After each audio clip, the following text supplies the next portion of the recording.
Jacob was the first to pick up the ornate sword.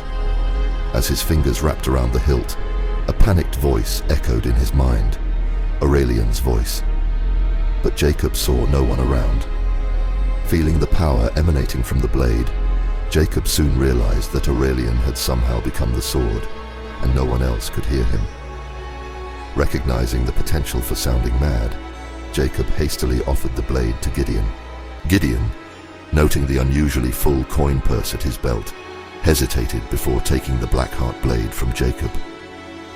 When Aurelian's voice suddenly appeared in Gideon's mind, he nearly dropped the sword in shock. Aurelian pleaded for Gideon to bond or attune with him.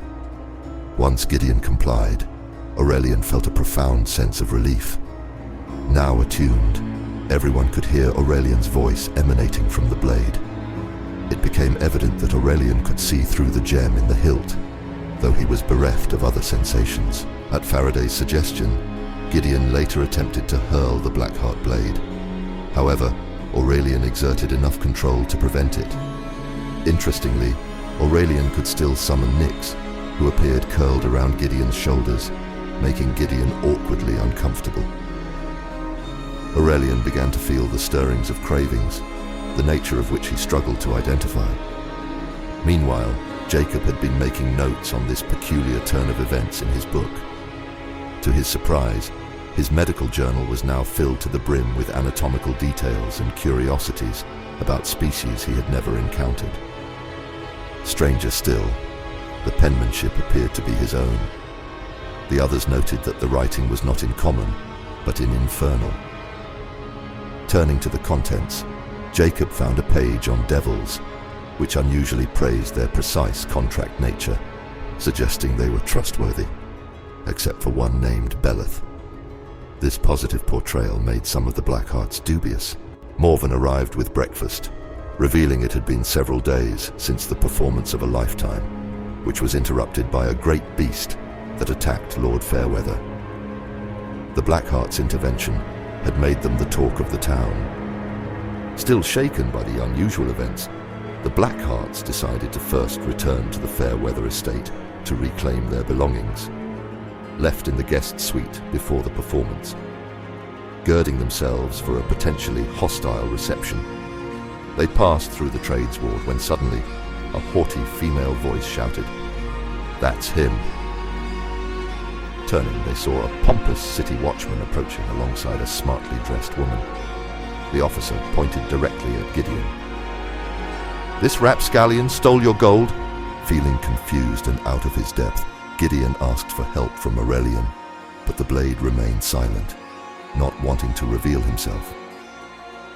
Aurelian noticed the initials GS on Gideon's new coin purse and hissed that Gideon should claim his name was Gary Stockton.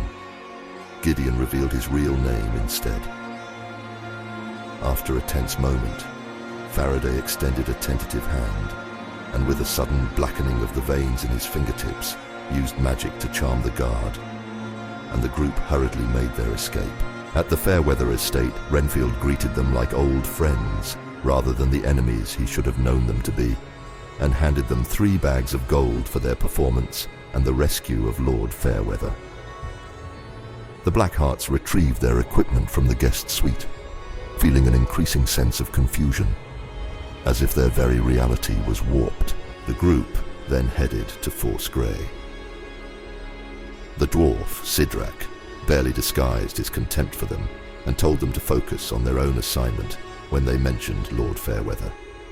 However, the mage Ostrom, overhearing the conversation, invited the group to his office. Ostrom demanded to know how they knew Fairweather was there, ominously stating he would know if they lied. After a long pause from Faraday, Jacob revealed that it was the Blackhearts who had brought him in. Ostrom looked skeptical, then confused. He revealed that he had no memory of this, but when he tried to recall the events, noticed that he could not. Ostrom cast a spell, apparently protecting the room in some way, and confirmed that Lord Fairweather was indeed a doppelganger. He scolded the Blackhearts, explaining that despite warning them not to impede Force Grey's investigations on the Fairweather estate, they had ignored his instructions. he conceded they might still be of use to him, instructing them to return the following day with samples of this widow's wart herb in order to prove its use in revealing doppelgangers and, worryingly, to confirm that none of them were imposters themselves.